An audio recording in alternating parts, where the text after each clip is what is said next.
Tom, back left, first question. Tom Withers, AP. Bron, you always talk about experience being the greatest teacher. What do you hope your team has learned during this crazy season that can carry you guys forward now? I think just being persistent. We've been very persistent and very resilient throughout this whole season, no matter what's been going on. So we have an opportunity to come home and protect home, as Golden State has done.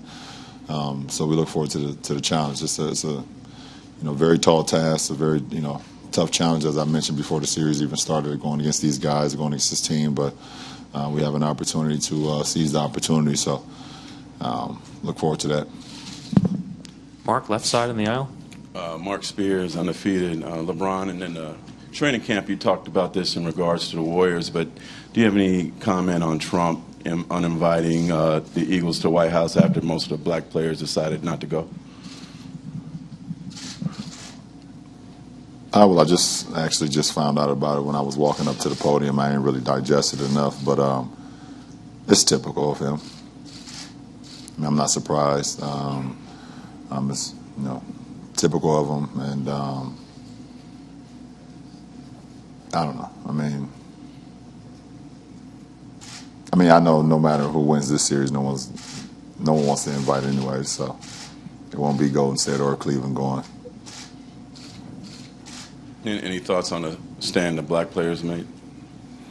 Listen, we have a lot of freedom in our country, and guys, men or female, have the right to do what they want to do, in a very respectful manner. And I think if they decided they don't want to go, then they have the right. Tim, on the aisle on the left. Bron, right behind Mark. To follow up on that, the Pats sent half their team, and then Steph came out and said that he didn't have any interest in going, and then you supported Steph on Twitter, I remember. And does it surprise you that the divide just seems to be growing right now, even after more than a year of this discourse, that it seems like that it's just the gap is widening instead of any bridge being found?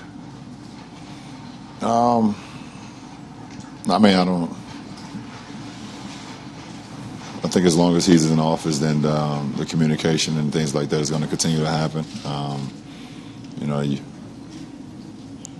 It's a lot of things that we believe in as Americans that we don't feel, that he's for. It's a lot of people that believe that that he's not for the people, or doing things that's right by the people. That's not surprising, hearing the news today with the Eagles. But I think more importantly, we shouldn't, as Americans and people, especially people in Philadelphia, shouldn't let, that news take away from what that unbelievable team did and accomplished, what all those players did to sacrifice throughout each and every Sunday, going out and playing, the style of football that they played, and winning a Super Bowl the way they wanted. Let's not let that accomplishment, things that you will, have for the rest of your life. People will always call you a champion for the rest of your life.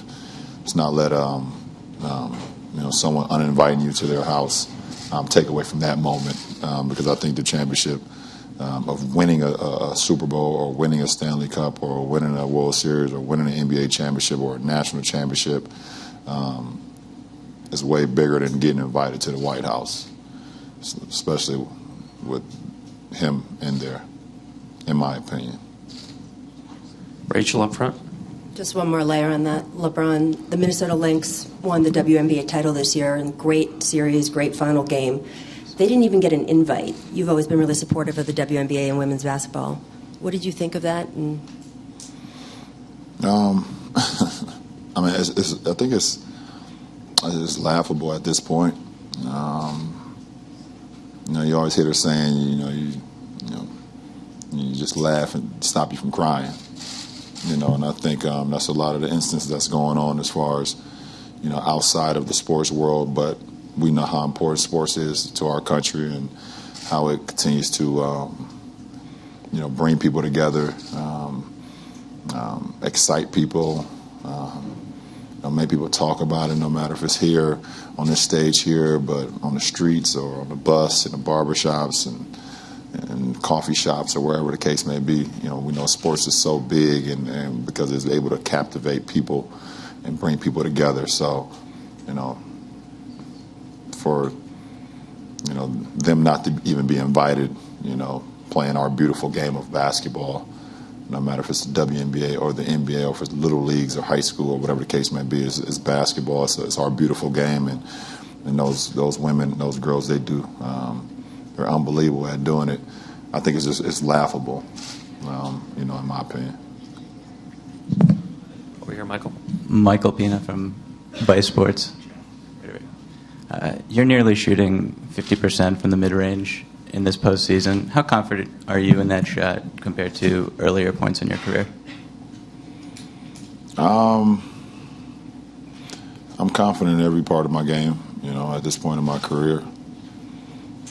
It's not, I believe there's any dare shots that you can dare me to take, and I'm not confident with making. Jeff, here in the front.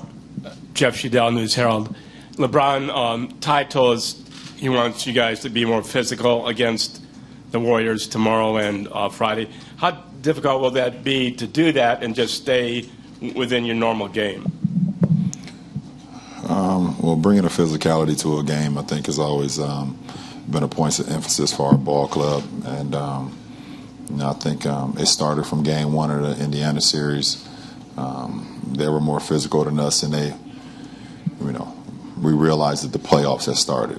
The guys that hadn't been a part of the postseason realized that the playoffs is here, and from that point on, physicality has been a point of emphasis. So I don't think that should change, no matter who your opponent is.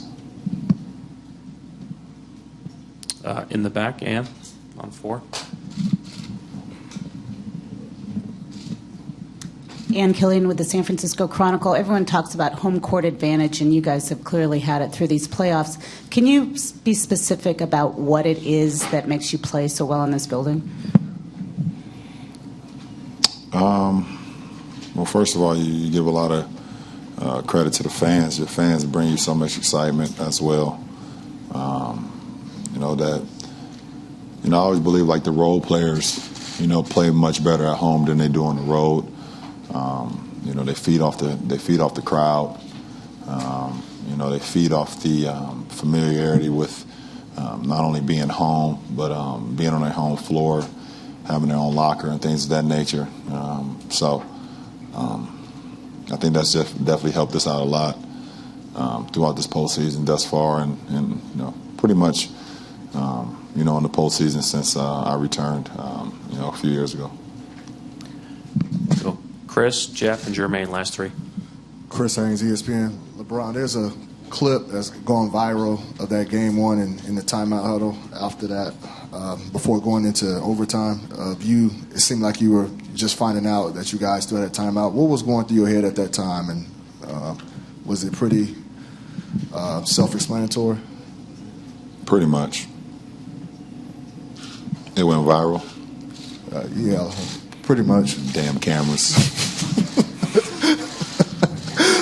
I haven't seen it. I'm not on social media right now, but could you elaborate a little bit more? You're taking me back to game 1. I'm sorry. It just. I finally got game 1 out of my head. You're taking me back, huh, Chris? Okay, hold on. Let me put myself back there. So if I remember, I think I was sitting on the bench and kind of just contemplating the last couple of seconds of what just happened, what expired, and from JR dribbling the ball out to G Hill missing the free throw, seeing Draymond step in early on the lane violation, asking myself, did I have a lane to actually drive it if I didn't? So there's a lot of things that playing through my head, and when the shot clock or game clock went off, before JR kind of threw the ball to G Hill to the corner, I actually tried to call timeout, and I believe it was Ed Malloy that was right there, our referee.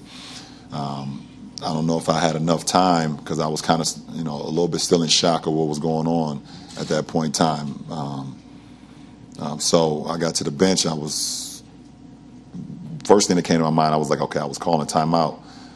But hopefully, I'm glad maybe if we didn't have any, I'm glad they didn't give it to me. I didn't want another C-Webb incident, that happened, and then they go to make their free throws and the game is over.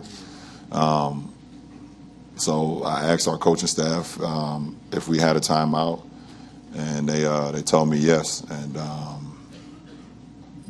I guess y'all probably seen the reaction from that point on. So that was more so the reaction from not getting the timeout after you were signaling for it.